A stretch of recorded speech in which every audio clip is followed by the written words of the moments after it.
what you need for OSCP. I haven't made one of these videos in quite some time, but upon popular request, popular demand, we are back with this series. Now, this one is one that could probably have saved me on some of the boxes, some of the headaches that I experienced in OSCP. Because if you've ever went for it before, one thing you'll notice is that there's a lot of boxes that, you know, you get your connection to them through exploiting some kind of service, and it's just a very unstable connection. Like a lot of times your shell just drops, and it can be a really frustrating experience sometimes. I mean, if you think about it, you're hacking, you're exploiting these services, and, you know, already you're operating outside of the intended functionality of the applications and the services that you're exploiting. So as you might imagine, a lot of times you're not getting the most stable of shells. Well, one of the best shells that you could ever get when it comes to Linux is an SSH shell. Now, what you can do is if you have initial access to a box, you can actually upgrade in many cases to an SSH shell, right? A secure shell. And that will be a way better connection, way more stable than whatever service you're exploiting, right? So I'm going to show you how to do that. You can't do it in all cases. I'll cover the situations in which you can't do it. But to demo this, let's just say I have some kind of netcat shell on the system. And let me start the listener first. So netcat LVNP 9001 down here. Up arrow it. Okay, now let's say we have this connection here and we are the Kali account, right? So we're just a basic user on the system. Now, let's imagine that these are two different systems. I know in this demo, we're just using my system here, but if we imagine that this is the exploit here that we ran on the, this is like the target server, right? And we ran we exploited some kind of process, like a web server, maybe we'll say, right? We exploited something in a web server to connect back to our listener and give us a shell. So our shell is on our target box. And then underneath here, we have our actual attacker box, right? So right now I'm running these commands in the context of the victim box, right? So what I could do is go into, you know, let's see where we are right now. We're in home Kali, perfect, right?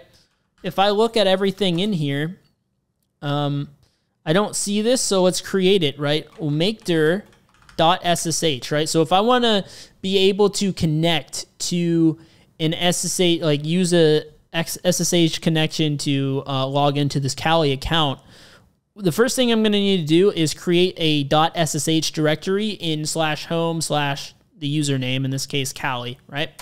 So I do that. And if it's already there, then even better. But we need to, you know, create that. And now inside of here, we can run an SSH keygen to generate a public-private key pair.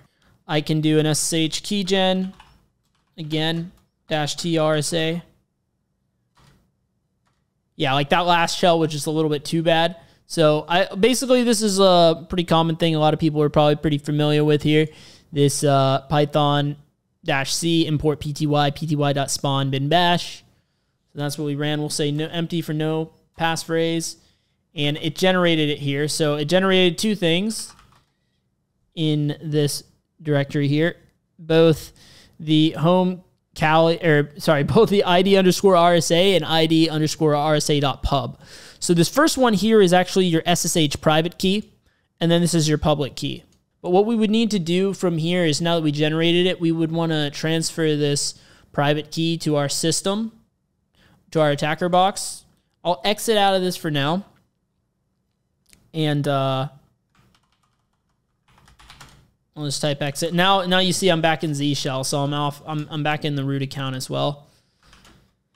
So I'll just go back in the Kali account. Now let's imagine here that we've done that, right? I mean, we have done that. I'll make this a little bit bigger so you guys can see. Now we don't even need the netcat connection anymore. We can actually SSH onto this server. Because the one step we would need to do is we would need to, like I said, transfer this private key over to our attacker box.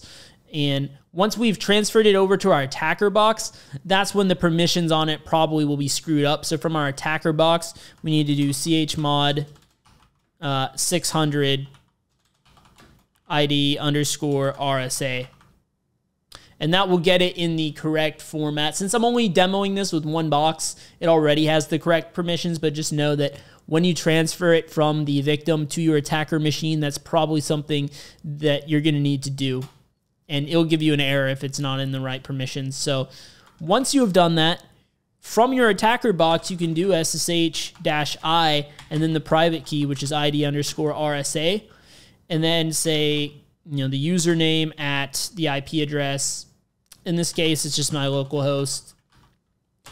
And you'll be able to do this. Now, it should not prompt you for a password. For some reason, it was prompting me for the password on my box.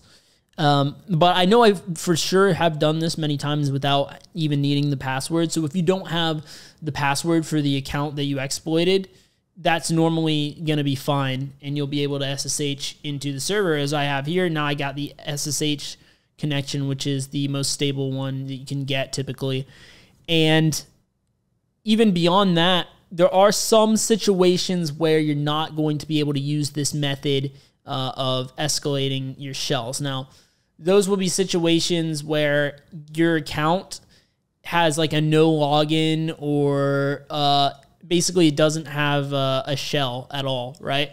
So if I cat the Etsy password file, I can see that the Kali account, it has a shell, so we're fine here. But if it was something like this, like a no login or even a bin false, right, then this method will not work. I won't be able to create, the SSH private and public keys and log in through SSH for that account.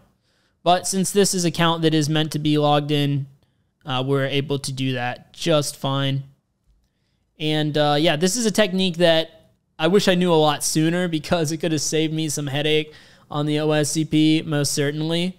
So yeah, go ahead and give this a try. And if you have any tips out there for anyone else, let them know down in the comment section as well. And yeah, as always, I love taking suggestions on the videos from you guys. That's why I'm back to making what you need to know for OSCP. Is there anything about OSCP that is confusing you would like for me to clear up for you? Perhaps I will make a video on that. Just let me know down in the comments section below. And be sure to subscribe and like if you haven't already. And if you're eager to look at some more videos of what you need to know for OSCP, I got those on screen right now. I'll see you guys over there. Thanks for watching.